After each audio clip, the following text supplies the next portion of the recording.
Todo mundo tem uma razão para viver. Qual é a sua?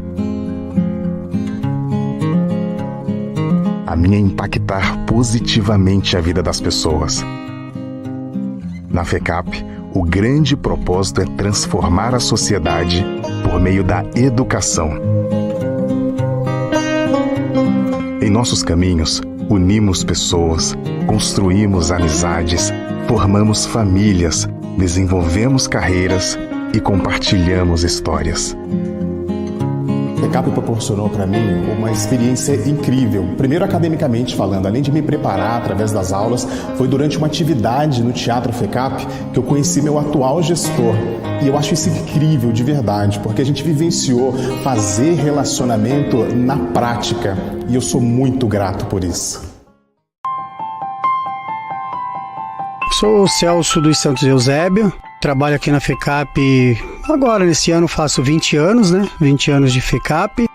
Sou operador de audiovisual, trabalho no teatro, sou os olhos dos professores e os ouvidos dos alunos.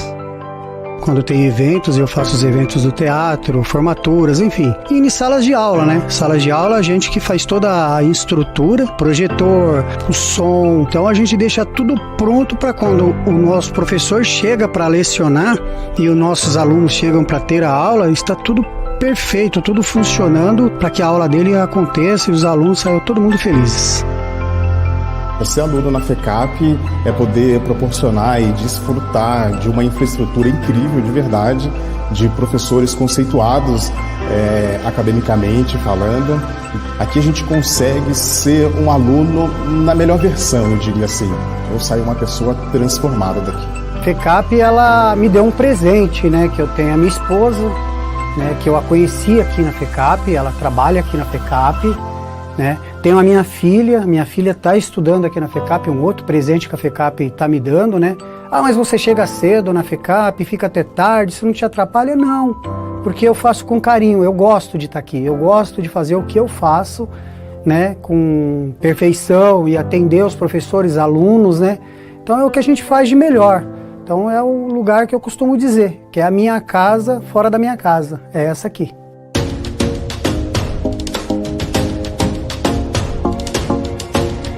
Meu nome é Angélica Milk Farias, trabalho nesta querida instituição FECAP há 21 anos. Bem, tanto de tempo que eu trabalho aqui diz muito sobre como eu gosto, sobre como eu estimo essa instituição. É uma instituição cujos valores vêm ao encontro dos meus próprios. Respeito, ética, sempre tentando melhorar em todos os aspectos tecnológicos, em relação à empregabilidade. Eu mesma me desenvolvi muito aqui como professora, mas também, acima de tudo, como ser humano. Hoje, temos orgulho em dizer que mais de 80% dos alunos que aqui estudam estão empregados. Com investimentos frequentes em tecnologia e inovação, a FECAP continua, após esses 120 anos, proporcionando aos seus alunos o que há de melhor no mercado.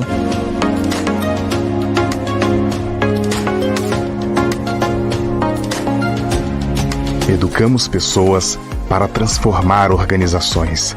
Apoiamos pessoas para que transformem a sociedade.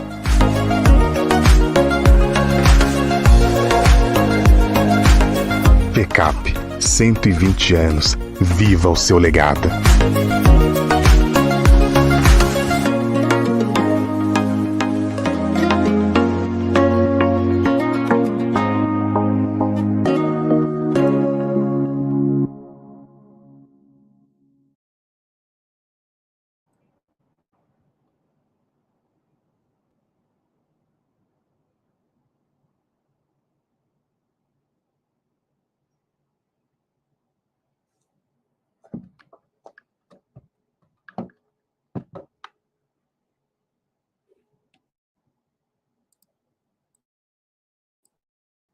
Só, por gentileza, se vocês estão me ouvindo, me vendo, só para a gente poder começar.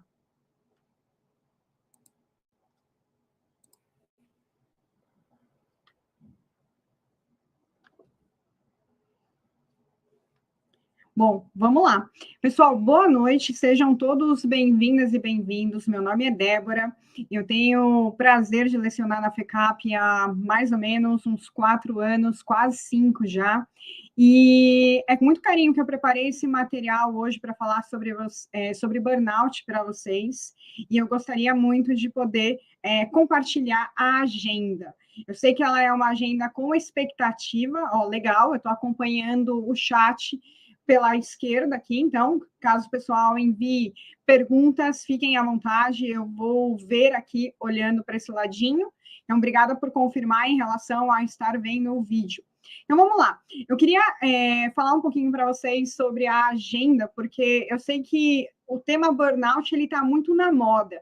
Então, as pessoas gostariam muito que falasse rapidamente. Só que é um tema que exige muita profundidade, para que a gente possa olhar esse fenômeno que tem aumentado de maneira exponencial com o cuidado que merece. Então, primeiro eu quero agradecer a todos vocês que estão ao vivo agora assistindo e quem vai assistir depois, falando um pouco sobre a agenda, o que a gente tem preparado aqui para vocês. Primeiro, eu queria começar com uma breve introdução, rapidamente falar um pouco sobre o porquê que eu tenho estudado burnout, algumas reflexões sobre o trabalho, porque é muito interessante quando a gente olha para o outro que está passando por um processo de burnout, mas às vezes a gente não observa o fenômeno na gente. Então, isso também vai ser essencial, quebrar um pouquinho o protocolo de falar só olhando para o outro e olhar um pouquinho para dentro. A gente vai falar sobre alguns números do burnout, que tem sido exorbitante o aumento desse fenômeno dentro das organizações de forma geral, não só no Brasil como no mundo. A gente vai falar sobre as principais causas sobre o burnout, de acordo com alguns estudos, quais são as consequências do burnout nas organizações, né? Sem contar todo o impacto social, familiar que acontece. O que é o burnout em si? Quem está mais propenso? Quais são as 6 áreas do burnout, de acordo com os estudos da doutora Cristina Maslach, que é uma das referências sobre o estudo de burnout ao redor do mundo. A gente vai falar sobre burnout e engajamento. Sabe aquele clássico de falar assim, vai lá, motiva as pessoas? Pois é, vamos motivar pessoas, mas, né, não adianta a gente trabalhar um fator higiênico, trabalhar um fator motivacional, quando a gente tem um fator higiênico, que é um fator que ele necessariamente precisa existir e ele não está existindo. Então, a gente vai falar um pouco também sobre isso. A gente vai falar sobre os sintomas primários e secundários, então, como que você também pode se auto-observar e apoiar ao outro que esteja perto de você para entender se alguém está sofrendo de forma calada. A gente vai falar um pouco sobre performance ideal, recuperação e burnout, como cuidar do burnout nas organizações e como se cuidar. Então, eu trago muito essa questão também do olhar do indivíduo para o fenômeno que tem acontecido, mas, né, a gente tem que levar muito em consideração que o burnout, ele precisa ser analisado muito da ótica também das organizações, ok? Então, é isso um pouquinho que vem pela frente, então eu peço um pouco de paciência para vocês, que a gente vai abordar todos esses conteúdos na data de hoje. Bom, avançando um pouquinho, falar rapidamente quem é a Débora. Caso depois vocês queiram conhecer, por gentileza, acesse meu perfil do LinkedIn, para que a gente não gaste esse tempinho aqui falando sobre mim. Depois vocês podem ver ali um pouquinho da minha experiência. Mas por que eu estou aqui e qual que é a importância de ter uma profissional de RH falando sobre burnout? O burnout, ele precisa ter uma abordagem multidisciplinar. Não adianta a gente falar que o burnout ele é um tema só de psicólogo, só de psiquiatra, só de médico do trabalho, que o RH, de repente, não está tão envolvido, o RH que eu falo ali da estratégia. Não, não. A abordagem ela precisa ser uma abordagem multidisciplinar, porque tem uma série de fatores que, sim, a gente pode observar que o indivíduo se adapta melhor ou menos, né, dentro de um trabalho, e isso passa por questões emocionais, por questões cognitivas, né? Mas também por questões estruturais. Então, a nossa abordagem, ela precisa ser uma abordagem multidisciplinar para que tenha um diagnóstico completo a respeito do que é o burnout dentro de uma empresa. Então, Eu tenho aí 18 anos dentro da área de RH, estou quase fazendo 19. Há mais de 10 anos eu já leciono na graduação e na pós-graduação também, e eu estou há 2 anos aproximadamente estudando o tema de burnout dentro do meu doutorado, tá? Já faz aí 4 anos e pouquinho que eu tenho feito o doutorado, mas entrado na pesquisa de campo, entendido como que as pessoas sofrem, aplicado questionário, lido artigos científicos sobre isso, faz 2 aninhos aí que minha vida está sendo dedicada a ler o que tem de mais profundo nos estudos globais, ok? Qual que é o meu objetivo? Sempre foi, minha missão de vida, despertar e cuidar pessoas. Então, eu decidi fazer a minha tese de doutorado sobre burnout porque eu via as pessoas sofrendo e eu queria apoiá-las. E esse processo de ver as pessoas sofrendo não só se dava dentro de um processo seletivo, quando alguém me falava, Débora, eu quero sair da organização porque eu não aguento, né? E aí, quando você vai ver, você fala assim, essa pessoa vai mudar de um lado para o outro, mas ela vai levar também, mais uma vez, a incapacidade de colocar limites, né? Ou não, a gente tem pessoas que migram de um lugar para o outro porque a organização em si tem um ambiente tóxico, e aí esse processo se resolve. Então, eu olhava muito para essas questões e isso me intrigava. Então, no momento que eu pude ter a oportunidade de fazer o doutorado, eu escolhi estudar burnout em liderança, ok? Hoje eu estava apurando o número de pessoas que já responderam a esse questionário que eu disponibilizei, mais de 160 pessoas já responderam, já fiz uma série de entrevistas ao longo desses 2 anos, e eu quero contar um pouco para vocês. Dentro do ambiente de trabalho, tiveram alguns momentos muito importantes que mexeram comigo. Então, eu sempre sugiro para as pessoas assistirem o filme Amor Sem Escalas, porque fala da importância sobre a demissão humanizada. Tem ali suicídio pós-demissão, e aí a gente entende o quanto que as coisas elas podem ficar sérias quando a gente não cuida de um processo tão sensível quanto uma saída. Eu também, dentro desse processo de 18, quase 19 anos de RH, confidência sobre depressão, abuso de álcool, impacto em família, entre outras questões. E, por último, um grande marco também nessa minha reflexão foi a leitura do livro Em Busca do Sentido, que aí a gente vai entender um pouquinho quando eu trago essas reflexões iniciais. Falando um pouco da FECAP, né? Falando um pouco desse relacionamento com a FECAP, que vem desde 2018, eu leciono nos cursos de gestão estratégica de pessoas, né?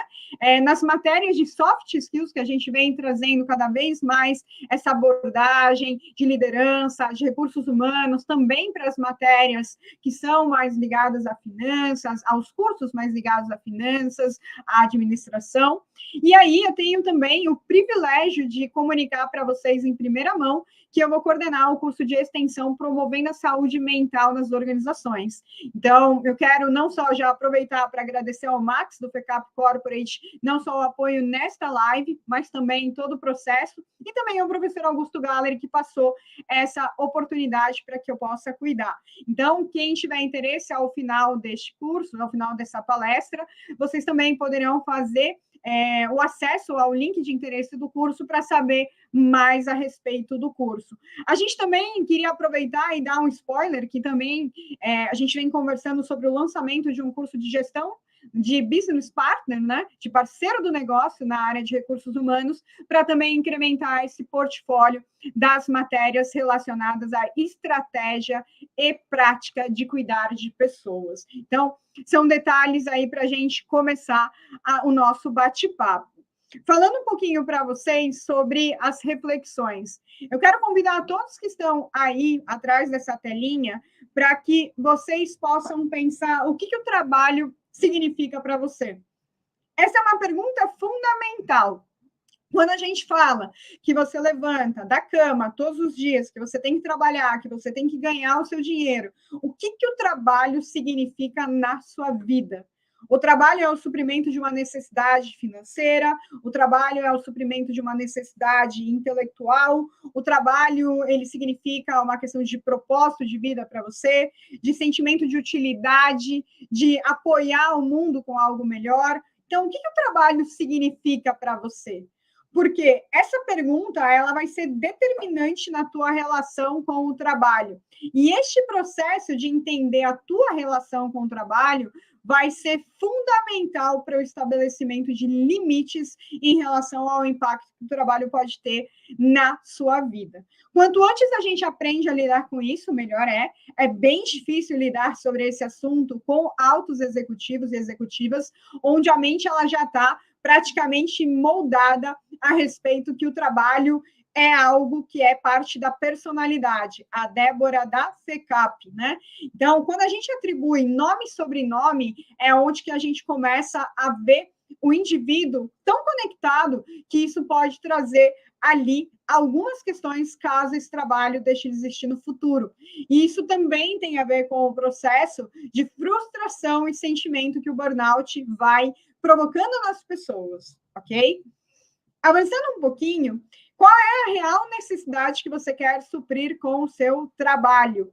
Qual é a real necessidade que você quer suprir com o seu trabalho? Então, eu tenho uma necessidade de ego. Eu me sinto extremamente útil quando o dia termina e alguém me fala: você mandou bem pra caramba, Débora. Então, o que você quer suprir com o teu trabalho? É só a necessidade financeira ou tem outras necessidades? Outro dia eu estava conversando com uma pessoa que estava passando por um processo de reeducação alimentar, e aí, nesse processo de entender a questão da compulsão alimentar, ela entendeu que a comida também tem a ver com você sentir parte de uma relação familiar ali, porque quando você come, você senta à mesa normalmente com a sua família, e aquilo traz um aconchego. E aí, você começa a comer compulsivamente quando você está fora da sua casa, porque aquilo te remete inconscientemente teu momento com a família. Nesta linha, eu trago sobre o que é que você quer suprir com o teu trabalho, né? Você tem ali alguma carência que está oculta, que você precisa ter tantas horas de trabalho para que você possa se sentir bem? Existe, por exemplo, um medo que se você perder esse trabalho, você não vai achar outro tal qual? Então, quais são as necessidades que você tem, que você quer suprir com o seu trabalho? Ou quais são até os medos que você tem que impede de você ter uma relação mais saudável com o teu trabalho? Avançando um pouquinho, o que eu trago muito como mensagem? A carreira profissional, ela é uma delícia. A carreira profissional, ela traz muitas questões para a nossa vida. Ela traz o suprimento das nossas necessidades familiares, ela traz o suprimento das nossas necessidades sociais, ela traz suprimento das nossas necessidades intelectuais, ela aumenta a nossa autoestima, ela tem tudo isso que ela pode trazer de bom. Só que existe uma metáfora que fala, quando você coloca todos os ovos numa única cesta, o que vai acabar acontecendo? Se vier um gavião, quebraram todos os ovos, né? Então, eu trago uma mensagem aqui já de início para vocês refletirem. Trabalhar muito vale a pena? Claro que vale, é uma delícia, principalmente quando o nosso trabalho está ligado ao nosso propósito. Se vocês deixarem, eu fico 24 horas por dia falando com pessoas, cuidando de pessoas de diferentes maneiras. Só que o quanto que isso também pode estar impactando outras áreas da minha vida, como a minha saúde física, a minha saúde mental, a minha saúde espiritual, entre outras esferas, ok? Então, é nesse sentido que eu trago essa reflexão. Voar vale a pena, mas tome o cuidado com o vazio de uma vida ocupada demais. Às vezes você vive uma vida tão frenética que você não para pensar. E qual que tem sido a minha maior preocupação? Por isso que quanto mais, mais velha ou mais madura eu vou ficando, mais esse tema do burnout me preocupa. Eu fico imaginando como que vai ser a vida de uma pessoa que colocou a cabeça, o coração, o corpo, a saúde, a mente, tudo no trabalho. E, de repente, lá no final, naquele momento de aposentadoria, sofre uma grande frustração e, de repente, essa pessoa é desligada e, de repente, essa pessoa está lá olhando para o lado e ela fala assim, o que eu fiz na minha vida? Eu só trabalhei. Então, eu assim, eu sinto uma angústia quando eu penso nisso. E aí é por isso que eu me preocupo cada vez mais em levar essa mensagem sobre uma relação saudável com o seu trabalho. A vida passa assim, né? A gente não sabe qual é o dia de amanhã. Então, o trabalho é bom? É um impacto para a sociedade, uma contribuição do seu dom, do seu talento, da tua personalidade, das tuas características. Mas a gente pode se deparar com uma relação tóxica, nociva, compulsiva, que se você não observar isso, você vai poder ter potencialmente uma grande decepção no futuro. O que acontece com uma vida ocupada demais? Ela te apaga aos poucos, né? Você gasta todas as suas fichas no teu trabalho e aí você não tem recursos, repertório, outras questões que possam te suprir outras necessidades. Vamos entrar já no tema do burnout. Então, vamos lá. Aqui, eu coloquei esse slide para que vocês possam pensar aí um pouquinho sobre algumas frases que você pode já alguma vez ter falado. Então, vou começar pelas frases vermelhas, que elas estão mais claras aqui, onde a gente entra em algumas frases clássicas. Eu já acordo cansada. Nada é o suficiente. Nunca é o suficiente. Eu não aguento mais. Todos os dias eu acordo cansada. Eu não tenho vida. Quando a gente vai falar sobre burnout, a questão de você ter falado esta frase uma vez, não necessariamente você sofreu um burnout, ok? Quando você está falando também desse conjunto de frases, e você falou todas elas já, não necessariamente você sofreu um burnout. E quando você fala todas essas frases, uma, duas vezes por semana, não necessariamente você sofreu um burnout. Agora, quando a gente vai analisar o processo do burnout, a gente tem, eu vou falar para vocês de 2 instrumentos de medição. Um deles se chama Maslach Burnout Inventory, também conhecido como MBI ou MBI, que é o da doutora Cristina Maslach, que ela é a professora que cuida desse tema desde 1974 da Universidade da Califórnia. Ela é referência nesse processo. A medição que ela traz é a frequência com que esses eventos acontecem. Na minha tese de doutorado, eu tenho usado uma outra ferramenta chamada Burnout Assessment Tool, que também faz parte do repertório de estudo do professor Vilmar Schaufelli, dos Países Baixos. E o que acontece? Quando a gente vai também para a ferramenta do BAT, Burnout Assessment Tool, a gente também pergunta com que frequência este fenômeno acontece. Então, quando a gente fala de uma pessoa estar vivenciando um processo de burnout, a gente vai ver ao longo dessa palestra, ao longo dessa conversa, que assim, os estudos falam, eles perguntam, você já experimentou este sintoma? Já experimentei. Quem nunca passou por uma semana de trabalho e falou assim, cara, essa semana não vejo a hora que acabe, porque todos os dias eu acordo cansada. Ok, isso acontece pontualmente. Agora, se isso acontece ao longo de um ano, de forma seguida, é onde que você começa a observar que o burnout ele vai se transformar numa ingerência, numa falta de gestão do estresse, e ele se transformou de uma forma crônica, ok? A gente pode até fazer um comparativo em relação ao crônico e o agudo. Eu tenho observado nas entrevistas da tese que tiveram pessoas que estavam vivenciando um processo crônico de desgaste, e aí aconteceu uma situação que foi o agudo, e aí burnoutou.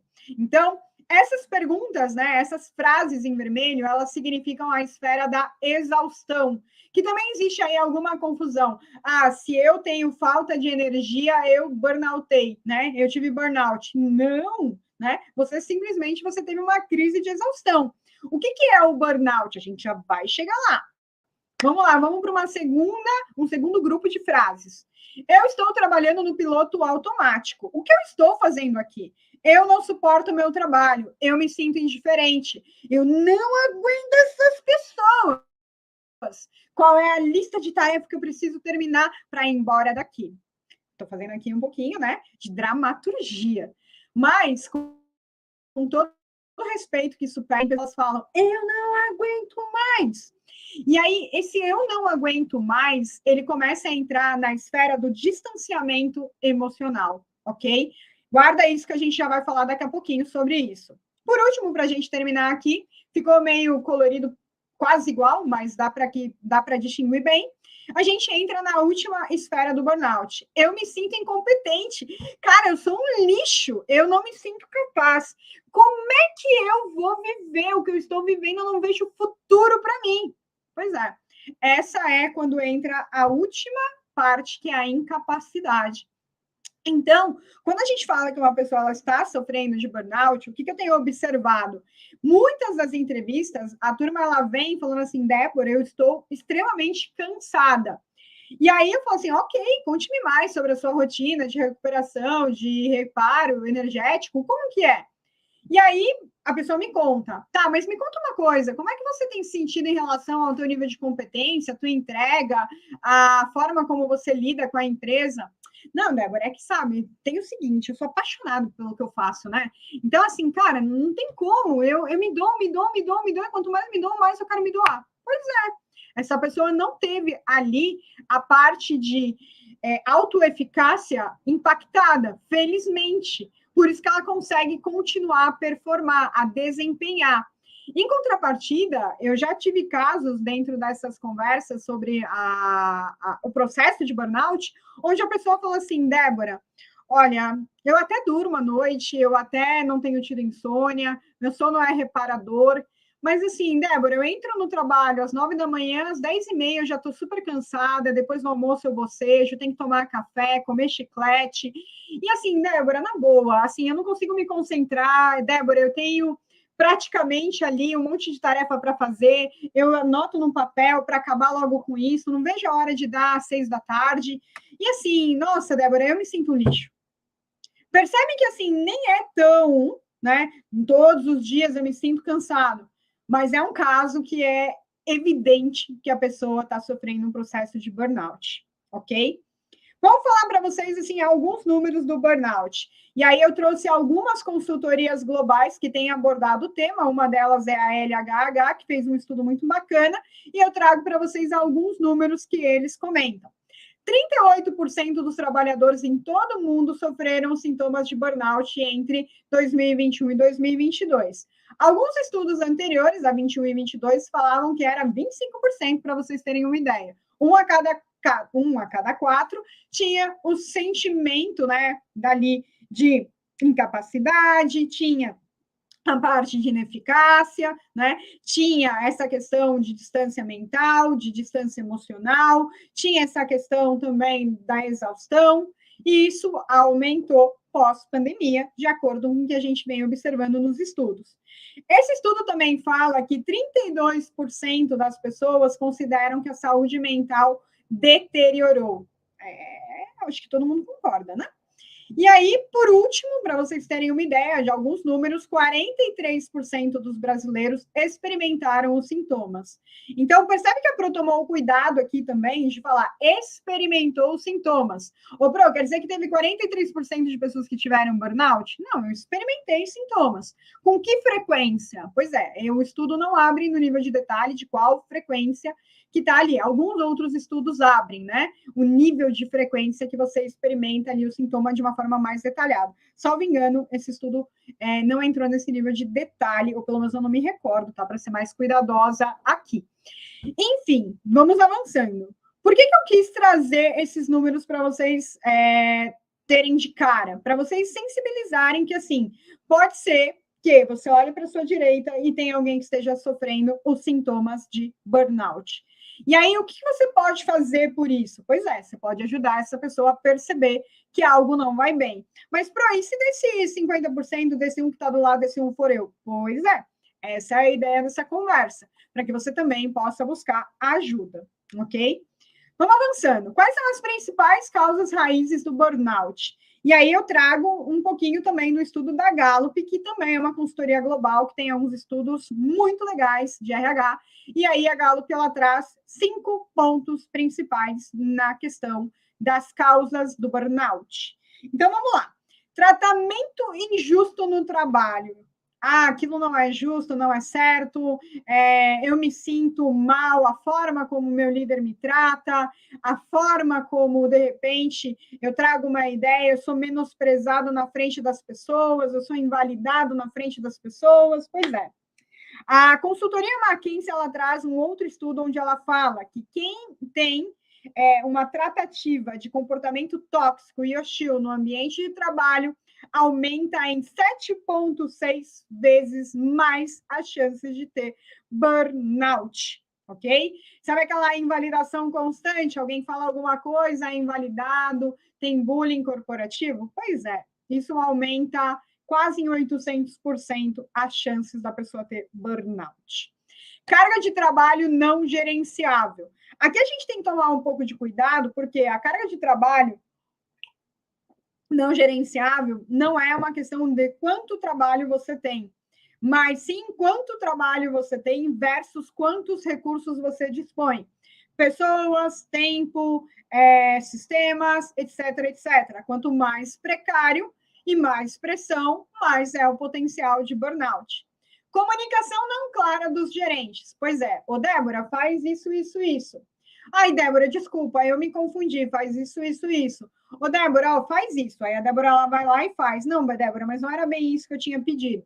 Ô, Débora, vai lá, monta uma apresentação XYZ. Aí a Débora vai. Aí, veja bem, Débora, não era aquilo que eu esperava de você. Então, esse tipo de situação faz com que muitas vezes você tenha retrabalho. Alia-se também a esse sentimento de injustiça.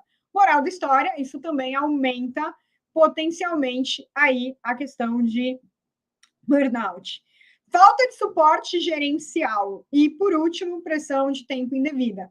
Aqui eu fiz um parênteses, né, colocando recursos indevidos, porque não é só uma questão de tempo, né? Quando a gente fala de você ter uma pressão para entregar um trabalho amanhã, que poderia ter sido pedido na semana passada, mas alguém esqueceu, ou alguém segurou, né, chocou o ovinho para depois te passar, e aí depois tem toda uma pressão de falar assim, agora a bola está com você, se vira.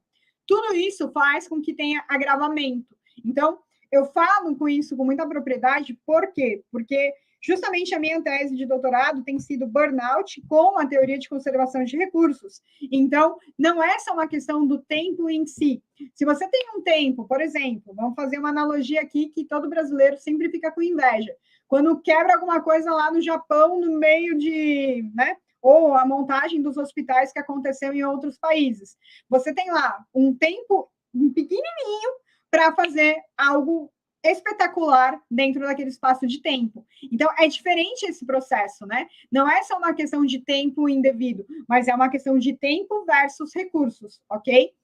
Se você for analisar aqui direitinho, praticamente a gente tem aqui o papel do líder como fundamental para evitar o burnout.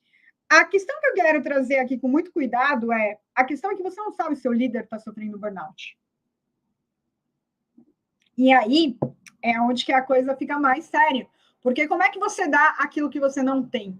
Então, quando as pessoas, né, outro dia eu estava numa turma da FECAP justamente falando sobre liderança, e a turma me questionou muito, falou assim, mas me conta uma coisa, e o líder, e o que ele pode fazer, que não sei o quê?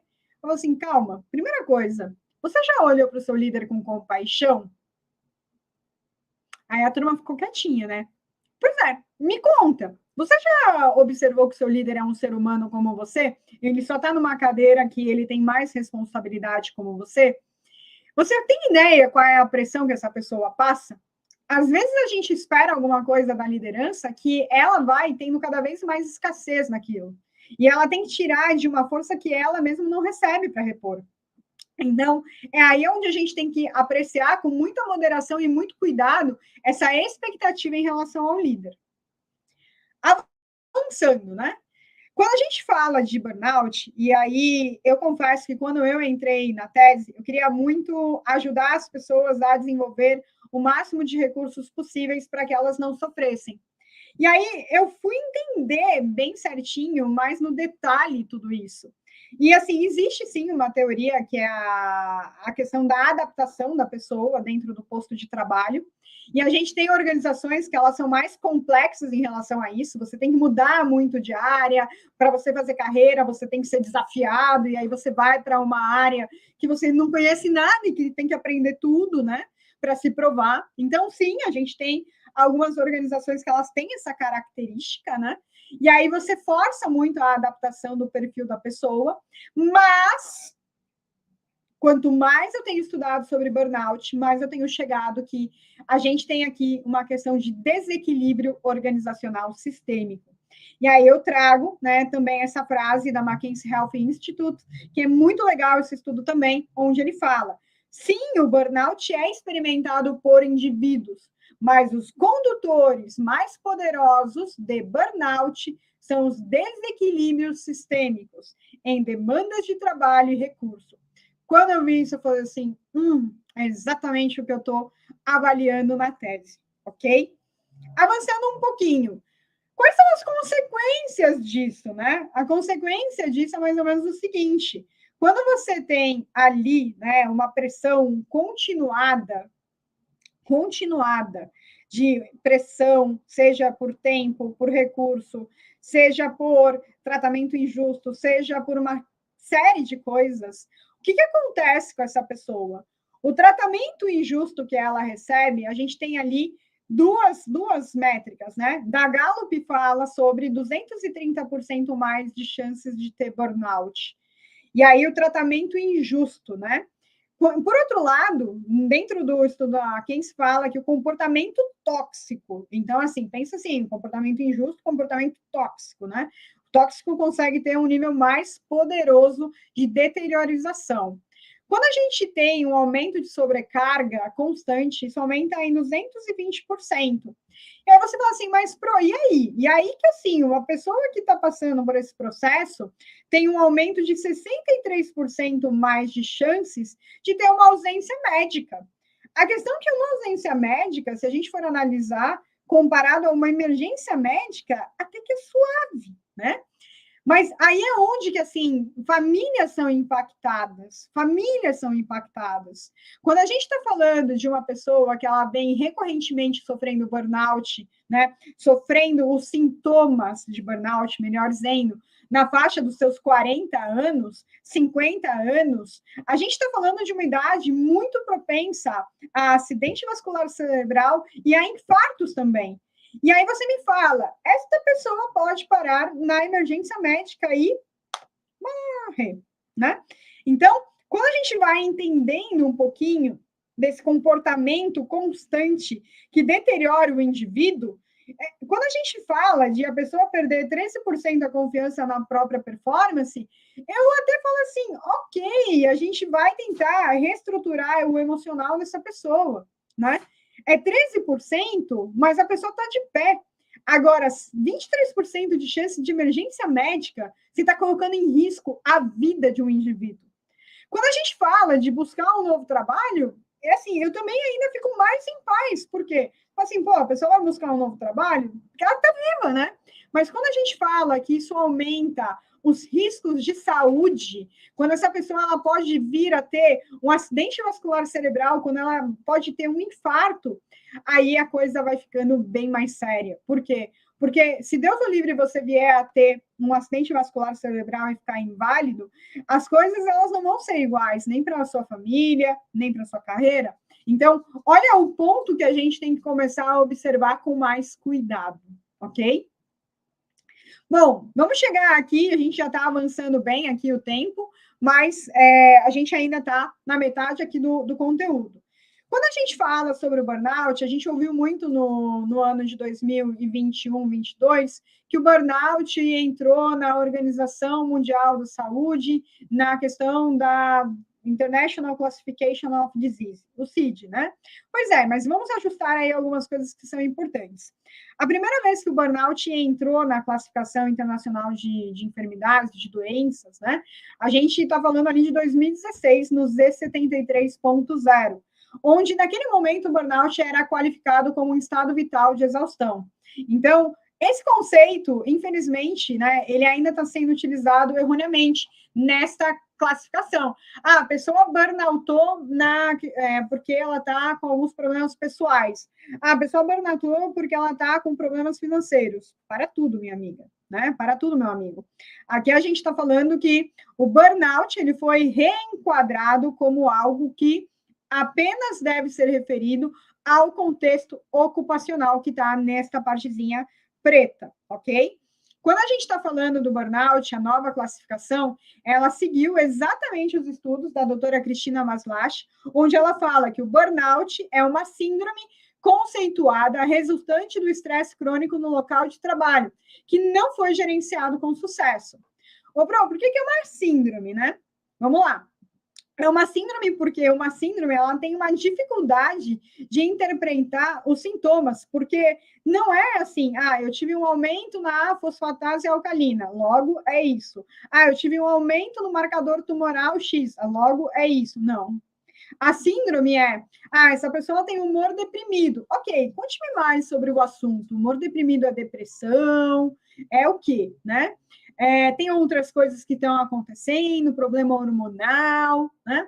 Ou vamos pegar um outro exemplo. Essa pessoa está tendo constipação ou diarreia frequente. Conte-me mais sobre o assunto. Como é que está a tua alimentação? Ou não? Ou isso é resultante do nível de estresse? Um último exemplo. Essa pessoa está com manchas no corpo, ela está tendo um processo alérgico. O que está acontecendo? Essa pessoa tem uma psoríase. O que é? Uma doença autoimune? Está rolando. Então, quando a gente fala do diagnóstico do burnout, e aí eu falei para vocês, dentro da organização, isso requer uma abordagem multidisciplinar. Agora, quando a gente está falando do indivíduo ali, a pessoinha, ela precisa passar por um médico, psiquiatra e por um psicólogo, para que isso possa ser identificado e separado de outros eventos que estão acontecendo na vida. Aí alguém pode perguntar assim, mas, Pro, deixa eu te fazer uma pergunta. Quem tem depressão tem burnout? Não necessariamente. Ô, Pro, quem tem burnout tem depressão? Não necessariamente. Pro, as duas coisas podem conviver dentro de um mesmo corpo? Infelizmente. E aí o processo ele é super complexo para ser administrado. Então, o burnout é uma coisa, o estresse é outra coisa, a adaptação de começo de carreira é outra coisa, e eu já vou falar um pouco sobre isso. Mas, para concluir, quando eu passei lá atrás, agora há pouco, a questão dos códigos cores e aquelas frases, basicamente o burnout ele é composto, ele é estruturado em 3 dimensões. Sentimento de esgotamento ou exaustão de energia, que esse é classicamente confundido como burnout por si mesmo, ou as pessoas falam assim, a pessoa não tem mais energia física, energia vital. Percebem que, assim, o estado de falta de energia vital, ele era o conceito anterior, mas não é mais só isso, né? A energia vital é uma das dimensões. Quando a gente está falando também dessa parte de aumento da distância mental, ela pode acontecer, e eu tenho observado, de 2 maneiras. A gente pode perceber, estou vendo aqui se tem alguma pergunta no chat, a gente pode perceber que pode acontecer da pessoa notar a distância mental, mas ela também pode não notar a distância mental. Vou dar um exemplo para vocês. Eu estava falando com uma pessoa que se importava muito com a causa de crianças abandonadas. E aí, essa pessoa observou que um determinado dia, à mesa com a família, falaram sobre esse tema, porque essa pessoa se importava, e essa pessoa notou que ela não se importava mais. E ela percebeu esse esfriamento emocional a partir daí. Então, ela já estava sendo uma pessoa apática, uma pessoa fria dentro do ambiente de trabalho, mas ali ela notou, ela observou. E, por último, a sensação de ineficácia e falta de realização. Veja, pessoal, o objetivo aqui, a gente tem 1 hora para falar de vários assuntos, então eu também não sou uma profissional da área da saúde para entrar tanto no nível de detalhes sobre estresse, depressão. Mas é muito importante distinguir que o burnout, ele é uma síndrome de estresse crônico por não gestão, né, desse estresse crônico dentro do ambiente de trabalho. O processo de estresse diário, a gente vivencia. Ele aumenta, claro, a nossa questão energética, né? O nosso corpo reage ao estresse, sim, mas esse é o lado positivo. Agora, quando, e a gente já vai falar, o processo de recuperação não acontece e ele se transforma em crônico, é onde que ele vai gerar impactos na nossa vida de uma maneira negativa. Então, a gente tem dentro desses estudos o que a gente chama de estresse e distress. Então, quando a gente fala estresse, é a questão positiva, de esticar a corda, gerar atenção para que você se mova. Quando a gente fala de distress, a gente está falando de sofrimento. E aí é onde que a coisa vai ficando mais grave. A depressão, ele é um quadro que ele tem que ser trabalhado e diagnosticado à parte. Por isso que você precisa, se você nota um humor deprimido, se você nota uma crise de ansiedade, comportamentos que não estão, compulsão, obsessão, por favor, busque ajuda, um psicólogo, um psiquiatra, para que essa pessoa te ajude a entender. Porque esses elementos combinados a um ambiente complicado do trabalho vai potencializar o seu quadro. E aí, o que eu também, quando eu falo da questão da abordagem multidisciplinar, não adianta, a gente não tem como virar para as pessoas e falar assim, não, deixa na porta da empresa todos os problemas que você está vivendo. Não. Então, esse olhar cuidadoso, de compaixão e de entendimento, o que é do indivíduo, o que é da organização, ele precisa ser falado, pelo menos. A gente precisa trazer luz para esse assunto. A pessoa toma remédio, tarja preta, e aí ela vai. Vou contar para vocês uma situação que aconteceu na tese. Eu peguei uma pessoa que ela respondeu o questionário, e aí você olharia a resposta do questionário dela e fala assim, meu Deus, essa organização, ela é um caos, essa pessoa está sofrendo burnout. E aí eu fui entender a história de vida dessa pessoa, porque, enfim, podia, né, cabia ali o entendimento.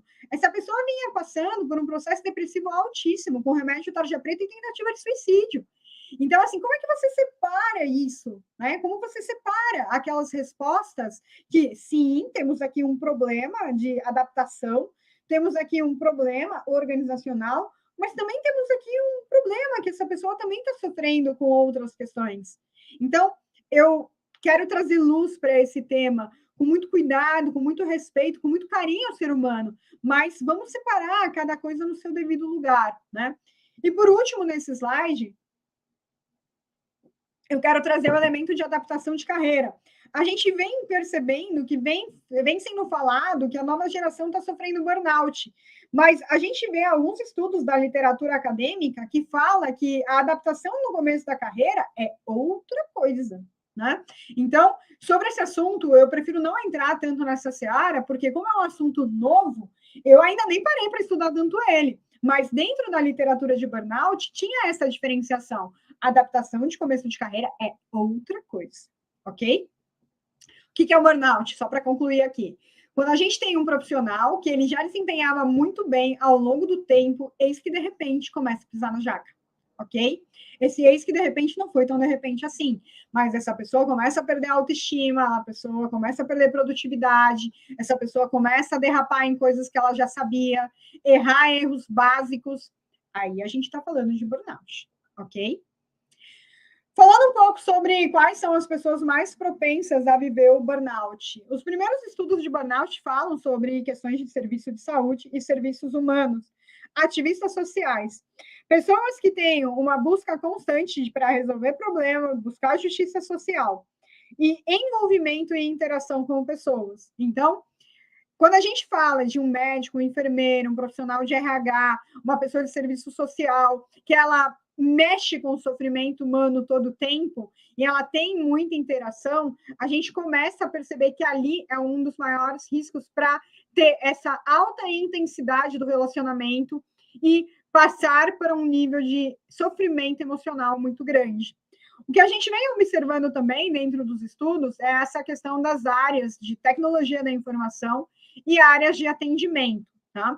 Mas aí a gente vai para uma terceira questão. A gente vem observando que cada vez mais a gente vê mais e mais estudos sobre burnout.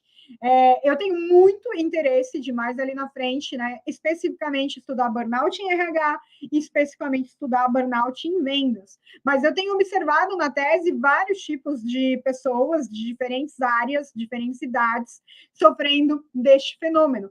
Por exemplo, financeiros, por exemplo, pessoas da área técnica, por quê? Comercial, porque você acaba tendo resolução de problemas frequentes, você tem toda uma questão no ambiente, altos e baixos do processo, uma gestão que ela começa a ficar insustentável. Quais são as 6 áreas do burnout? Quando a doutora Cristina Masashi, ela vai criando um pouco desse olhar sistematizado, né? Ela usa muito a expressão, é um mismatching, é um desalinhamento entre uma coisa e outra. Então, quando a gente fala da carga de trabalho, eu me recordo de um depoimento que foi muito interessante, de uma pessoa que estava vivenciando um processo de burnout, e ela mudou de organização e a pessoa está voando, que é lindo de ver. A pessoa falou assim, era muito fácil, né, a empresa falar que eu não era competente naquilo que eu fazia, porque eu tinha um monte de coisa para fazer e eu não tinha recurso. Agora está muito fácil eu ser boa, eu tenho uma equipe brilhante e eu consigo. Então, cuidado quando a gente fala assim, minha carga de trabalho é elevada. A carga de trabalho pode ser excessiva, pode, mas se você tiver um time que te apoia, se você tiver recursos, sistemas, se você tiver tempo, então tem todo um contexto que ele precisa ser entendido. Mas eu recebi muito trabalho hoje. Tá, muito trabalho hoje. Agora, se você recebe muito trabalho ao longo do tempo, dentro de um espaço de tempo razoável, com outros elementos, você vai potencialmente sofrer do burnout, ok? Tem eu não vou lembrar agora qual desses estudos, se é a Gallup, McKinsey, LHH, mas falava o seguinte, que pessoas que trabalham entre 50 e 60 horas por semana aumenta exponencialmente o potencial do burnout. Então, às vezes, a gente escuta assim, né? Mas eu trabalho 45, 50 horas por semana. Uma semana. Eu conheço pessoas que estão trabalhando 50, 60, 65 horas por semana ao longo de vários anos e que também não sofrem burnout. Por quê? Por conta da forma como ela percebe o trabalho, a adaptação da organização, entre outras questões. Então, o que eu tenho pedido muito para as pessoas? Por favor, fale sobre burnout de forma profunda, não de forma rasa. Por quê? Porque senão a gente não vai entender as causas raízes da organização. E aí a gente vai ter um diagnóstico superficial, que vai ser uma dipirona, e não vai tratar a enfermidade real, ok? Outro ponto que é importante, esse slide não está em ordem de ranking, de prioridade, de acordo com os relatos, de acordo com a importância. Quando a doutora Cristina Masashi observa a questão da carga de trabalho, é muito comum as pessoas falarem, mas não é o elemento mais importante.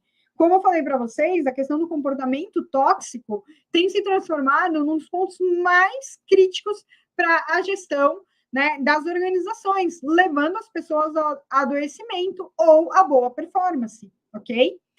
Vamos lá, o segundo item aqui é controle, autonomia, poder de decisão, abertura para o diferente. Vamos falar em português claro, né? Algumas empresas falam, vamos ter diversidade, todo mundo pode ser diferente, desde que pense igual e faça igual. Isso não é diversidade, né? Então, quando a gente fala da questão do controle, e aí fala sobre a questão da diversidade, ok, conte-me mais sobre a real diversidade do ambiente. Pode realmente trabalhar o diferente? Ou, não, vai lá, faz algo disruptivo, né? O que é o disruptivo? Totalmente novo. Não, pera, veja bem, na nossa organização a gente precisa manter o passado. Ok, então o que aconteceu? A pessoa criou uma expectativa e gerou uma frustração. Poder de decisão, olha, você tem que fazer o número, você tem que entregar tudo isso. Mas, você não pode mudar o fornecedor, mas você não pode, por exemplo, promover, demitir, contratar. Conte-me mais sobre, eu posso fazer, mas eu não posso controlar? É difícil, né? Vamos pegar outro exemplo do controle. Você é responsável por isso. Tá, mas eu quero trocar esse fornecedor. E aí você não pode. E aí você pega erros que o teu fornecedor impacta a tua performance e você não pode fazer nada. Então, qual é a possibilidade de você ter efetivo controle sobre o seu desempenho? Reconhecimento. Outro clássico que eu tenho visto que me dá um pouco de desespero quando eu vejo é as pessoas falarem assim, remuneração baixa. Veja bem, minha turma, quem estuda burnout na profundidade sabe que não é uma questão de remuneração baixa. A conceitualização correta é reconhecimento insuficiente, tá? Por quê? Você pode pegar uma pessoa que está ganhando 30 mil reais e ela falar que o trabalho dela vale mais do que isso e ela não é bem remunerada. E você pode pegar uma pessoa que ganha R$1.000 e a pessoa, R$1.000 não mais, né? Mas R$1.500, modo de dizer, e essa pessoa fala assim, eu estou super satisfeita. Então, o reconhecimento é o reconhecimento insuficiente, baseado em quê? Não só a questão do salário, a questão de benefícios, a questão de regalias que a gente fala, né? O total compensation, a remuneração total da pessoa. A gente também fala da questão do reconhecimento social, a validação pública, que você é bom naquilo que você faz. Então, isso é reconhecimento, né? Continuando, comunidade. Aqui entra a questão do ambiente tóxico, né? O ambiente tóxico entra em comunidade e justiça, também aqui para vocês terem uma ideia. Também tem a ver com reconhecimento, também tem a ver com valor. Por isso que tem sido um dos pontos mais preocupantes no estudo do burnout. Quando a gente fala da comunidade, são todas as pessoas com as quais você interatua, né? E aí é aquele sentimento de pertencer. O sentimento de pertencer, ele também tem a ver com você se sentir respeitado ou não, né? Ah, se eu vou ser maltratada, menosprezada, invalidada, criticado, etc., por aí nessa linha, você naturalmente não vai sentir parte, né? Ah, eu posso ter uma organização onde eu me sinto parte, mas é uma competitividade que é um canibalismo organizacional. Tá, isso também vai ser algo que vai te trazer um risco maior, né? Toda hora você tem que cuidar das tuas costas. Ok, continuando aí um pouquinho, justiça. Prática além das políticas, ambiente seguro sem discriminação. Então, aquilo que está no site da empresa, no quadro da empresa, se aplica. E aí, quando a gente fala de valores, a gente está falando do quê? A gente está falando do seu alinhamento de valores com os valores organizacionais. Então, por exemplo, eu sou uma pessoa que eu valorizo muito o respeito. E aí eu estou numa organização que tem gritos no corredor. Eu quero trabalhar numa organização que preze por excelência. E aí você vai trabalhar numa organização que fazer superficial está tudo bem. Eu quero trabalhar numa organização onde eu possa ter um trabalho ágil, mas a organização quer que tudo seja super conservador e devagar é sempre. Então, esse alinhamento dos teus valores com a organização tem muito a ver com você sentir parte ou não também. É aquilo que te representa ou não. E aí, por último aqui, eu tenho relatos lindos, né, do tipo, eu trabalho nessa marca porque ela impacta a sociedade, ela impacta positivamente. Eu já vi pessoas sendo curadas por esse hobby.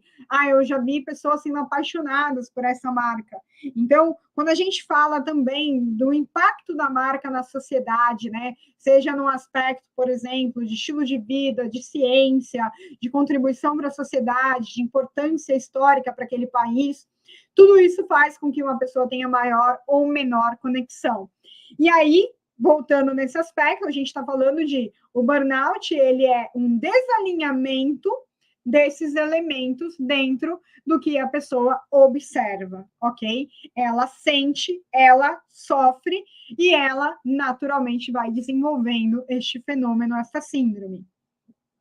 Quando a gente fala aqui sobre burnout e engajamento, só para esclarecer, por que a gente fala assim, a questão da pessoa que ela tem exaustão física, ela não sofreu burnout. Pois é, tecnicamente falando, os estudos da doutora Cristina Maslach divide em 3 esferas, como a gente foi falando. Quando uma pessoa ela está zerada ali, um score negativo, né, uma pontuação negativa na parte de esgotamento e falta de energia física, a gente está falando que esse colaborador tecnicamente está além do limite. Quando ele está bem, ele está cheio de entusiasmo e energia, né, que é o colaborador engajado. Quando a gente está falando de uma pessoa que tira a alma do trabalho, ela tem essa distância mental, essa distância emocional, a gente está falando de um colaborador que está desmotivado. Não sei para vocês, mas para mim isso foi super esclarecedor sobre o conceito de desmotivação. Então, você tirou a alma da tua atuação. Isso significa que a pessoa atingiu o score nessa parte de distância mental. Então, ela tem falta de movimento e cinismo. Ela dissimula aquilo que ela está sentindo. Quando a pessoa ela está motivada, ela tem um envolvimento profundo. Então, uma pessoa que tem apenas, né, um score negativo na parte de distância mental, tecnicamente ela é desmotivada. Quando a gente vai para uma terceira parte, que é o sentimento de incapacidade ou o sentimento de realização, a gente está falando da última esfera da autoeficácia. Basicamente, então, quando uma pessoa pontua negativamente nesta esfera, ela é inefetiva. Ou quando ela pontua positivamente, ela é uma pessoa que tem alto nível de realização. Moral da história, uma síntese. Um colaborador, ele é burnoutado, né? Ele sofre um processo de burnout quando ele desenvolve de forma frequente as 3 esferas. Ela pontua nas 3 esferas de forma frequente. Quando uma pessoa não pontua, né, nas 3 esferas, ou ela tem baixa incidência de resposta dessas questões, a gente está falando de um colaborador engajado, motivado, realizado. Então, quando a gente escuta muito falar as organizações, vamos fazer pesquisa clima, motivar as pessoas, e aí eu falei para vocês, né, a gente tem que olhar isso dentro de uma perspectiva que, assim, não adianta, existe uma teoria chamada 2 fatores de Esberg, que fala assim, fatores higiênicos e fatores motivacionais. Higiênico não pode faltar, porque senão a ausência disso, ela traz dor, né? Agora, a presença, ela é neutra. Quando a gente fala de fatores motivacionais, é muito bacana, legal, vamos fazer uma campanha para as pessoas se engajarem. Tá, mas ela está sofrendo com uma carga de trabalho excessiva, um sentimento de injustiça constante, e ainda descobriu que o colega ganha mais do que ela. Que ser humano vai conseguir se motivar? Então, é importante a gente olhar para a causa raiz do problema. Pessoal, a gente leva mais ou menos aqui mais uns 8 minutos para concluir, 10 minutos no máximo, então, caso vocês tenham perguntas, já pode ir colocando ali no chat também, mas para a gente respeitar o tempo mais ou menos de 1 hora, tá? Como a gente começou um pouquinho mais tarde ali pelo vídeo, vai um pouquinho mais para a gente terminar aqui até umas 8h40, 8h45. O que é importante a gente trazer aqui? Sintomas, né? Quando a gente vai olhar a sintomatologia do burnout, aqui eu trago os estudos do professor Schaufelli, porque ele entra num detalhamento que eu particularmente tenho gostado demais da conta. Então, ele divide aqui com a parte de esgotamento, onde ele traz a exaustão física, a exaustão mental, a falta de energia, a dificuldade de relaxar e cansaço rápido. Então, eu gostaria de convidar quem está assistindo, quem for assistir, se perguntar com que frequência, né? Pensa assim, a semana tem 5 dias úteis. Com que frequência eu sinto exaustão física, exaustão mental, falta de energia, dificuldade de relaxar e cansaço físico? O que eu tenho observado, as pessoas que sofrem burnout, elas têm muita dificuldade de relaxar. Muita dificuldade. Elas vão para casa no final de semana falando assim, ai meu Deus, mas se eu não trabalhar esse final de semana, como vai ser? Então, isso começa a ficar doentio. As pessoas precisam continuar trabalhando porque elas acham que elas não vão dar conta, né? E aí, isso vai virando uma bola de neve. Comprometimento emocional. As pessoas se sentem oprimidas pelas próprias emoções, reações exageradas, descontroladas, frustração, irritabilidade, raiva, sente chateado, triste, não sabe nem por quê. Então, existe um comprometimento das emoções, as emoções começam a ser deterioradas. Aí a gente entra na questão do comprometimento cognitivo. A pessoa tem dificuldade para pensar com clareza, o que eu estava falando mesmo? Então, a pessoa começa a ter lapso, né, naquilo que ela está se comunicando. Você sente, a pessoa, ela esquece o que ela está falando. Ela se perde no raciocínio. O raciocínio começa a se transformar demasiadamente complexo. E a pessoa se perde. Mas por quê? Porque ela não está bem. Não é porque, né, a pessoa é confusa. É porque a pessoa não está bem. Agora, claro, algumas pessoas, elas tinham algum comprometimento cognitivo antes. Então, ok, você observa o antes e o depois. Não, aquela pessoa já tinha raciocínio complexo antes. Ok, é a natureza, é a forma como ela é. Mas se você tinha um raciocínio super claro, de repente você começa a ficar confuso, tem alguma coisa errada, né? A pessoa tem muita dificuldade de aprender coisas novas, ela começa a ser esquecida, distraída. Uma característica muito interessante que a pessoa começa a ter indecisão. E uma coisa que é muito clássico, muito claro, quando você começa a perceber que a pessoa ela começa a ter indecisão e medo.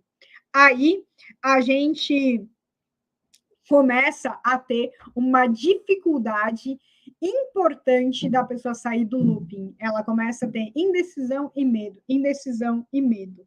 Ó, eu recebi uma pergunta no chat que é: se fosse possível, eu gostaria de saber, por gentileza, onde encontro esse teste com as pontuações. Eu não sei, né, se quem está perguntando é da área de psicologia, da área de administração de empresas.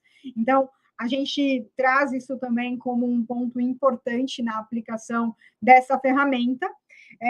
A ferramenta que ela é uma ferramenta aberta para uso, que foi a que eu usei na minha tese, é a Burnout Assessment Tool, do professor Vilmar Schalfelli. Schalfelli está aqui escritinho no canto direito da tela.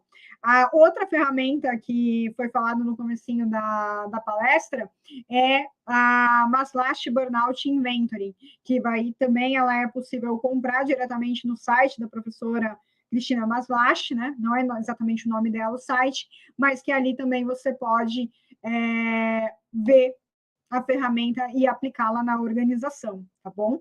Então, continuando aqui sobre a comprometimento cognitivo. Essa combinação do comprometimento emocional e o comprometimento cognitivo, o medo e a indecisão, ele é um dueto clássico quando a pessoa está sofrendo de burnout.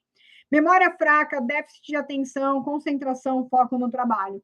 Isso, então, na vida pessoal, a pessoa praticamente começa a esquecer de tudo, né? Distância mental. Afasta-se mentalmente, às vezes até fisicamente, a pessoa começa a não querer ter contato com as outras pessoas e ela trabalha no piloto automático. O professor Schalfelli, ele traz com muita qualidade os sintomas primários e os sintomas secundários. Por isso que eu quis usar essa referência. O que é um sintoma secundário? O estresse psicológico. Problemas de sono, preocupação, sensação de tensão, ansiedade, perturbação por barulho, multidão e oscilações de peso sem fazer dieta. Por isso que a Bro falou no começo ali também da importância de distinguir o estresse.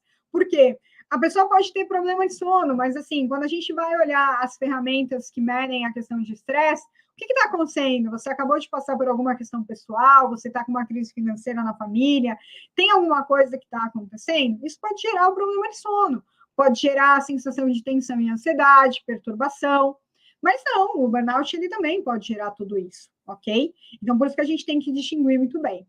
Queixas psicossomáticas, e aí, assim, eu tive que copiar aqui na íntegra o que o professor Schalfelli fala, porque são queixas que elas não têm uma explicação fisiológica de enfermidade. Então, você fala assim, cara, só pode ser psicossomático. Ah, você mudou a sua alimentação? Não, não mudei. Você está com algum componente alérgico? Está frequentando algum outro lugar? Não, não estou. Ah, então por que você está aparecendo com manchas? Queixas psicossomáticas, tá? Palpitação, dor no peito, dor estomacal, intestinal, dor de cabeça, dor muscular, adoecimento frequente. Por quê? Por quê? E agora você já sabe, né? Estresse constante gerando um burnout, que é um estresse crônico. Humor deprimido. Ah, a pessoa está triste. Tá, por que a pessoa está triste? Aconteceu algum evento na vida pessoal dela? De repente, sim, né? Mas não, o burnout ele também gera humor deprimido, sombrio e triste. E aí o professor Schalfelli, ele é preciso aqui. O humor deprimido é uma reação normal e temporária à decepção ou perda, e deve ser diferenciado do transtorno do humor, que é uma síndrome psiquiátrica. Por isso a importância da gente ter, né, um grupo que atue de forma conjunta. A gente precisa de psicólogos, porque a gente entra em aspectos aqui muito particulares da psicologia que precisam ser respeitados, devem ser respeitados. A gente entra em aspectos que só a psiquiatria pode tocar, mas se vocês forem observar, por que a Bro está falando do burnout? Porque no final do dia, o business partner, o gestor que está ali com o teu, né, o gestor de RH que está com o teu líder, tem que explicar para ele que carga de trabalho, controle, reconhecimento, comunidade, justiça, valores. Isso que leva a pessoa, no final do dia, a ter burnout. Então, eu preciso ter um psicólogo para me apoiar nisso, eu preciso ter um psiquiatra para apoiar, de repente, o indivíduo, mas como business partner e gestor de RH, eu devo abordar isso daqui, porque isso é sistêmico e organizacional. Ok? Bom, a gente já está no finalzinho aqui da tarefa, da conversa, mas daqui a alguns minutinhos. Performance ideal, recuperação. Eu não vou entrar tanto nesse nível de detalhe, mas eu quero trazer este gráfico para vocês, que é do Peter Nixon, que fala sobre recuperação e burnout, né? Então, quando a gente vai olhar para o estresse, ele tem, sim, a necessidade de existir dentro do ambiente corporativo. E aí a gente tem aqui embaixo, no eixo horizontal, pressão e nível de estresse. No eixo vertical, habilidade em enfrentar e performance. A gente tem aqui fraco e a gente tem forte, fraco e forte. Quando a gente tem uma pessoa que ela não tem esse bom estresse, né, essa boa pressão, ela fica inativa, ela fica apática. Nossa, assim, que graça tem?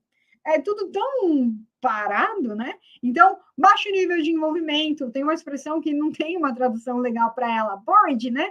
Tipo, apático, não tá legal. E aí tem um líder lá que vai te desafia para você sair da tua zona de conforto. Legal. O que acontece com você? Você fica alerta, decisivo, criativo, estimulado, alto nível de energia. Aí você chega no teu pico de performance. Você até aí tá um pouquinho depois da tua zona de conforto.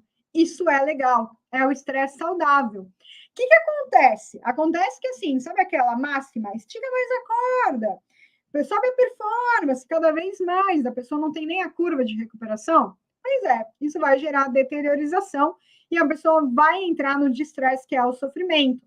O que vai acabar acontecendo? Essa pessoa sai do processo de alerta para o processo de ansiedade. Ela sai do processo do estimulado para o processo do ansioso. Ela sai do alto nível de energia para o irritado. Ela sai do focado para o baixo, né? Baixa eficiência. E é isso que a gente tem que trazer com clareza. Eu também gosto muito deste slide aqui, que ele traz de uma outra maneira, né? A arousal seria a excitação, esse processo de aumento de energia e motivação, e a parte de performance. Então, mais uma vez, você aumenta a tensão da saúde da pessoa. E aí, qual que é o segredo? E é isso que eu tenho observado nas entrevistas. Por que algumas pessoas burnoutam e outras não? Porque elas são autorreguladas. Quando elas começam a perceber que o ambiente está sendo muito nocivo, ela puxa o freio. Quando ela começa a perceber que ela está entrando na zona de conforto, ela se desafia. Agora, é um número muito baixo de pessoas, né, que elas têm autorregulagem. Daí a importância do líder ajudar neste processo. O que acontece? Você chegou no limite da tua performance. Se você não tiver um processo de recuperação, o que vai acontecer com você? Você vai começar a entrar no processo de exaustão. Então, você volta a ter a performance anterior. Se você não conseguir se recuperar, o que vai acontecer com você? Você vai ter uma degradação da tua performance. Você vai entrar numa zona de pânico e você vai entrar no breakdown ou burnout, ok? Como que a gente cuida do burnout nas organizações? Primeira coisa, cuide de quem cuide. Cuida de quem cuida, pelo amor de Deus. Assim, eu peço cada vez mais para que as organizações olhem para os RHs e para os líderes. Porque não tem como, várias vezes meus alunos questionam, né? Ô, Pro, mas e o RH? Tá fazendo isso? Gente, vocês não sabem o que passa o RH de vocês. Quando a gente senta para aquelas conversas de RH, você fala assim, e aí, você tá tentando? Tô tentando. E você, tá tentando? Tô tentando. E você, o que você tá fazendo? Tô tentando me cuidar, né? Então, cuide de quem cuida, líderes e RH. Cria um grupo multidisciplinar para entender o fenômeno. Por quê? Porque, assim, você vai ter ali aqueles programas de saúde mental, né, psicólogo, terapia, etc. Não adianta, se o seu líder ele é uma pessoa que é extremamente agressiva, aí o cara não faz terapia. Não adianta, né? Você vai ter que fazer terapia para 10 pessoas que estão em cima de um gestor que é estúpido e grosseiro. Desculpa. Não vai funcionar de uma maneira a resolver o problema, né? Por quê? Porque você vai dar uma dipirona, as pessoas são mais fortes para aguentar aquele líder. Mas o problema é que aquele indivíduo, aquela indivídua, você não vai resolver, né? Então, cria um grupo multidisciplinar. E aí, esse grupo, ele mesmo vai ser uma estrutura de autossuporte, né? O business partner que está lá na ponta, o gerente de treinamento e desenvolvimento, vai observar o que ele tem que colocar ali como conteúdo, quem ele pode se apoiar para transformar. Uma coisa que é muito importante, né? Tudo aqui é importante, mas realiza um diagnóstico profundo e franco da cultura. A gente tem que ser sincero, quem é RH sabe que a organização é muito particular. Não é uma questão de nacionalidade, não é uma questão de tipo de mercado. Nossa, a organização ela é muito complexa por si. Você pode estar falando de uma empresa nacional que tem um comportamento tóxico como uma multinacional. Isso independe de cultura. Não dá para você pegar duas empresas americanas do setor automotivo e comparar elas. Não dá. Não dá para você comparar nenhuma gerência com a gerência do lado. Então, assim, o diagnóstico profundo da cultura, ela precisa existir de várias formas. Peraí, quais são as características culturais dessa nacionalidade? Quais são as características setoriais, né? Quais são as características da minha organização em si? Quais são as características dessa direção? Quais são as características dessa gerência? E aí você vai chegar quais são os problemas que você tem que endereçar. Conscientize os líderes, né? Ô, meu amigo, então, olha só, assiste essa palestra aqui da professora Débora na FECAP, para você entender que você é muito responsável por aquilo que está acontecendo com o teu colaborador. Só que, assim, fale isso com amor, com compaixão, porque o seu líder não está errando porque ele quer. Às vezes, ele simplesmente não sabe como fazer diferente, né? Então, esclareça bem os papéis. Olha, o RH te apoia nisso, a liderança te apoia nisso. E você, colaborador, você está passando por um problema sério dentro da sua vida pessoal, também pode procurar ajuda, né? Porque, assim, as coisas potencializadas vão gerar uma explosão de emoções, né? Entenda os desafios específicos de cada empresa, como a gente já veio falando aqui nesse slide, e crie políticas de suporte. É claro que tem organizações que elas têm algumas características que elas precisam ter algumas políticas de suporte que são clássicas do setor, né? Vamos pegar um exemplo. Existem alguns problemas na área de TI que são específicos da área de TI. Então, assim, você precisa ter ali uma política de suporte que, assim, vai ser comum, best practices, né? Melhores práticas das organizações de TI. Agora, não pensa que se você é uma organização A e você copiou da organização B, vai dar tudo certo, porque você não sabe quais são as suas características no detalhe que estão gerando o processo de esgotamento. Aqui eu também já falei para vocês, né? É só uma questão de ir amarrando as ideias. Conte com as business partners, os business partners, para entender o desafio da área de negócio. Legal. Lá a gerência de saúde e segurança, de saúde organizacional, criou isso daqui. Então eu nem preciso olhar para a particularidade da minha área. Mano, precisa, né? Cada gerente, cada coordenador, cada líder, ele tem características que podem ser favoráveis ou desfavoráveis. E aí você precisa estar ali perto para entender o que aquela liderança precisa de apoio. Cada área pode ter fatores mais críticos, né? Uma área pode ter uma exigência de precisão muito grande e outra área pode ter uma exigência de criatividade. E se você tem pessoas que estão desalocadas ali, você pode ter um problema. Então, entender. Por último, não menos importante, cuide do meio, mas cuide dos processos de entrada e saída. Então, em algum momento da palestra, eu falei para vocês o seguinte: existe sim a questão do perfil adaptado, né? Então, assim, vamos fazer algo disruptivo, vamos contratar alguém para mudar a nossa organização. E aí, uma andorinha não faz verão. E aí, o que você fez com aquela pessoa? Você queimou a andorinha, né? Então, todo processo de mudança organizacional tem que ser um alinhamento de andorinhas, né? Não uma andorinha, porque senão essa andorinha vai ter burnout. E esse processo de entrada, ele precisa ter muita clareza. Quais são os fatores que a tua organização tem que... Só a sua organização faz por você. Minha organização é burocrática. Não, minha organização é agile. Minha organização ela é people-oriented. Não, a minha organização é orientada a processos, né? Orientada a pessoas, orientada a processos. Não, a minha organização, um erro é parte do aprendizado. Na minha organização, o erro não pode acontecer, né? Então, tem que entender, e aí você vai trazer a pessoa mais adequada. A gente vai errar? Em algum momento a gente sempre erra recrutando, mas tem que reduzir o risco do erro, né? Como você faz isso? Olhares transversais nas entrevistas e tudo mais. E o processo de saída, como eu falei lá no começo da palestra, né? O processo de saída foi o que mais mexeu comigo em 19 anos aí quase de RH. Como você faz a saída das pessoas, né? As pessoas, elas não são descartáveis, muito pelo contrário. A gratidão expressada por aquilo que as pessoas fizeram ao longo do tempo, ela precisa ser expressada, né? Mas aquela pessoa saiu porque ela fez alguma coisa errada, deveria ter saído por justa causa. Pois é, isso é uma coisa que quando eu estou em sala de aula e dá tempo de falar, né, eu falo com muito cuidado, porque assim, a gente não é ninguém ali para julgar o outro, a gente está ali para aplicar a decisão de tirar alguém que cometeu um erro grave. Então, até nisso, você tem que ter uma postura muito humanizada, de falar assim, olha, nós tivemos uma situação X que infringiu o código de conduta da organização e por isso a gente está executando seu desligamento. Como seria se Deus o livre fosse com a gente, né? Então, esse cuidado é a famosa demissão humanizada, mas ele tem que entrar mais no detalhe, né? Existem algumas organizações que, quando uma pessoa é demitida, corte a cabeça, exponha para que ninguém mais faça. Então, né? Isso vai gerar um estresse bem complexo dentro da organização como um todo. E a pessoa que sai,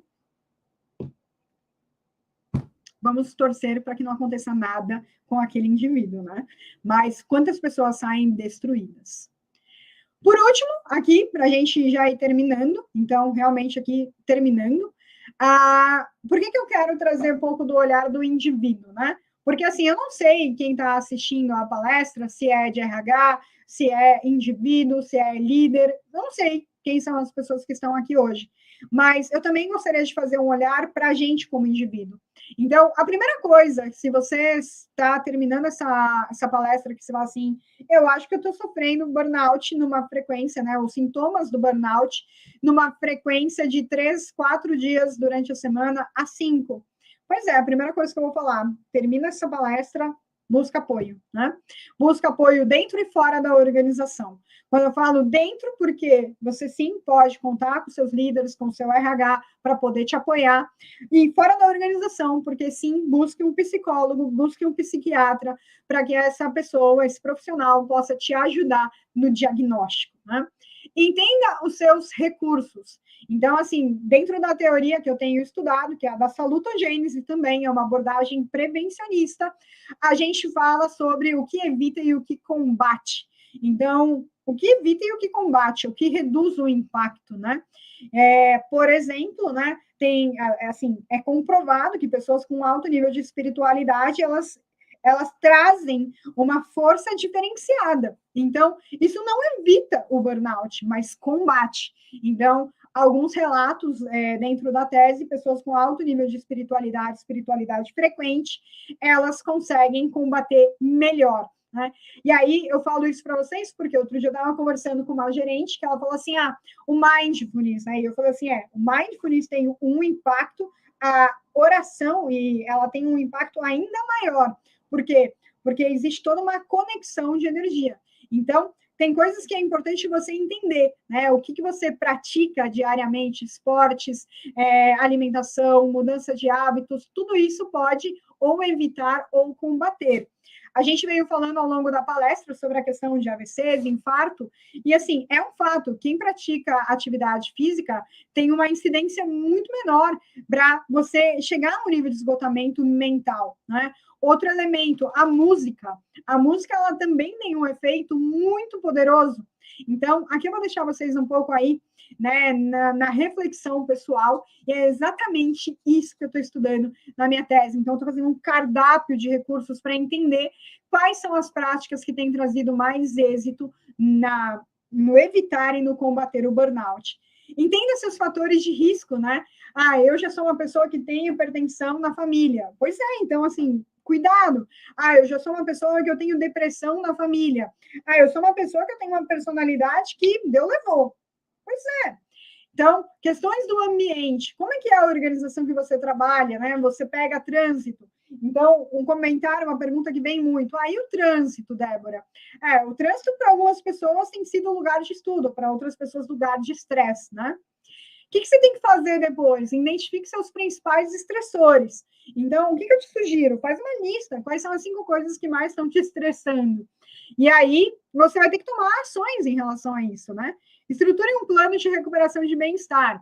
Aqui, de repente, uma pessoa chegou para mim e falou assim, Débora, então, meu principal estressor é meu líder, vou mudar de emprego. Se você não teve uma conversa com o teu líder, trouxe aquilo está trazendo sofrimento para você, dentro do seu plano de recuperação, sim, talvez vai ser você mudar de organização, tá? Implemente mudanças consistentes no seu estilo de vida. O que acontece? Eu já vou chegar ali naquela fotinho que tá ali. Não adianta você fazer algumas coisas que são paliativas. Você tem que fazer algumas coisas para você sair da doença, você ter a cura, depois você vai para a proteção, depois você vai para a prevenção, depois você vai para a educação e você vai para a promoção. Então, quem quiser conhecer mais sobre isso, tem 2 teorias aí que eu tenho estudado na tese e que elas trazem essa abordagem mais prevencionista, que é não só quando você perde recursos, você começa a cair em velocidade da gravidade, por isso que você se esgota rapidamente, e por isso que é tão difícil o processo de recuperação, porque o ganho de recursos é realmente mais difícil. Por outro lado, a teoria da salutogênese, né, ela traz conceitos de health orientation, de orientação para a saúde. Não adianta você aplicar uma técnica de mindfulness num primeiro momento se a pessoa entrou num espiral depressivo. Talvez ela vai ter que, primeiramente, sair do processo de crise, tomar medicamento, depois ela vai ter ações de promoção, educação, prevenção e proteção. Mas ela tem que sair primeiro para a cura, ok? Quando eu falo também mudança consistente no estilo de vida, alimentação, práticas esportivas, práticas de bem-estar, música, qualquer negócio que você implemente, vai um tempo para que você consiga ter resultados, ok? E os resultados, quando eu falo de forma sustentável, né? Uma pessoa ganhou músculo super rápido, o que é? É musculatura mesmo ou é alguma coisa que colocou? Então, quando a gente fala do processo de cuidado, promoção, a gente tem que ter ações consistentes. Por último, acompanhe seu plano com o seu grupo de apoio. Você tem que ter um grupo de apoio. Então, eu falo para vocês assim, com a maior alegria e a maior humildade. Eu aguento o que eu aguento, né? Muitas coisas, assim, sou uma pessoa muito intensa com a minha relação com o trabalho, sou apaixonada por cuidar de pessoas. Muitas vezes eu fico com os problemas das pessoas comigo, mas eu aguento o que eu aguento e sempre, assim, com muita vontade de continuar fazendo, porque eu tenho um grupo de apoio incrível, né? Tem uma pessoa que me ajuda com a alimentação, tem uma pessoa que me ajuda com as minhas emoções, tem uma pessoa que me ajuda com questões de idioma, tem uma pessoa que me ajuda com a questão de aprendizado de música, de hobbies. Então, eu aprendi que a gente é muito mais forte no coletivo. Então, eu convido vocês a ter um grupo de apoio.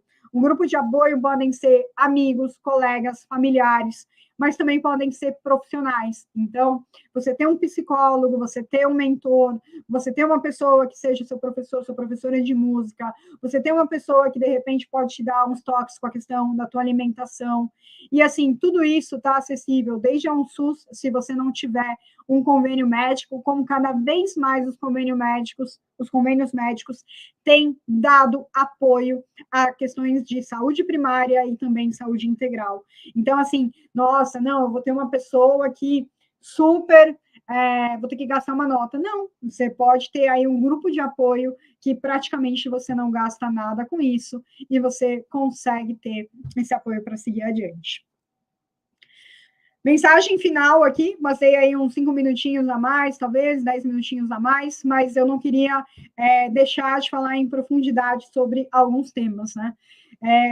Volto no ponto, para mim esse tema é altamente complexo, reforço, se você chegou até aqui, a FECAP, eu tenho o privilégio de cuidar agora do curso de saúde mental nas organizações, mas assim, é um curso que no primeiro momento aborda um item, mas a gente tem muito para abordar sobre um item, não, 4 itens, mas é um modo de dizer, né?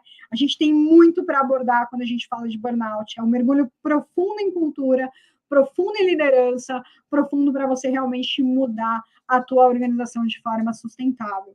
Mas eu deixo, sim, essa mensagem final, que é, a gente é responsável por cuidar da gente também. Então, o que você vai fazer a partir de hoje, né? Volta aqui, como que você pode cuidar, e a partir disso, você traz também uma abordagem de autorresponsabilização. Para concluir, quando eu falo para você o que você vai fazer por você hoje, teve uma vez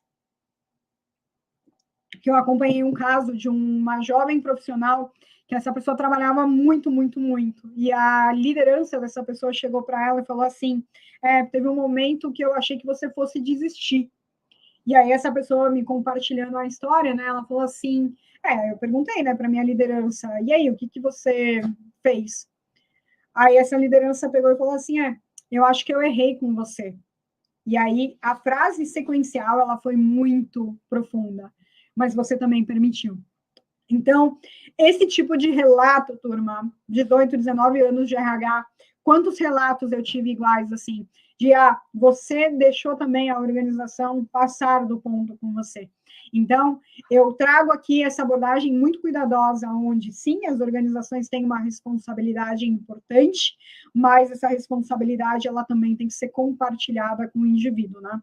Então, no que diz respeito a todos os elementos que a gente falou, controle, equidade, uma série de coisas, ali tem um papel da organização, mas no que diz respeito ao teu processo de recuperação pós-ambiente de trabalho, esse é o foco que eu também queria trazer para vocês cuidarem com carinho, né? Você saiu do seu trabalho, o que você faz até você voltar para o seu trabalho? Uma das palestras que eu fiz sobre esse tema, eu trouxe 4 fotos, né? Uma roda gigante, uma ponte infinita, um outro, eu acho que tipo um incêndio, né? E uma pessoa atravessando tranquilamente uma faixa de pedestre ouvindo uma música. O que é uma semana de trabalho para você? É uma ponte infinita? É uma roda gigante? É um incêndio? Ou é uma travessia? Quanto mais a sua travessia for fluida entre uma segunda e outra, mais satisfação de vida você vai ter e mais satisfação também de trabalho você vai ter, né? Não esquece que antes de você ser um profissional, você é um ser humano e precisa ter uma vida plena. Então, o seu papel profissional, ele tem que ser o seu segundo papel, não o seu primeiro. E aí, claro, o trabalho ocupa grande parte do nosso dia, mas o que você faz depois que você sai do trabalho, como você se cuida. Então, eu deixo essa mensagem, eu agradeço vocês que ficaram até o final. Se tiver perguntas, eu abro também para perguntas, mas eu deixo essa reflexão. O que você vai fazer mais por hoje? E o meu muito obrigado, ok? É isso, pessoal.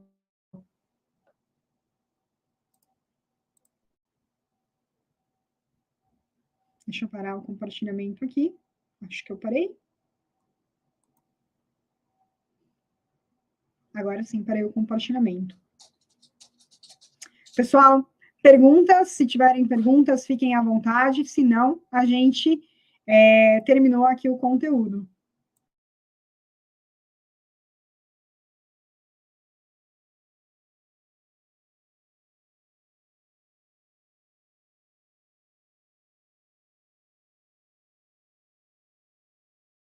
Essa perguntinha sobre a questão do teste, eu já comentei ali logo que a pessoa fez, né? A gente recomenda a participação de um psicólogo, de um psiquiatra também, para fazer algum diagnóstico um pouco mais detalhado. Então, as 2 ferramentas utilizadas foram exatamente a ferramenta, utilizadas não, comentadas, foi a BAT, Burnout Assessment Tool, e também a Maslach Burnout Inventory.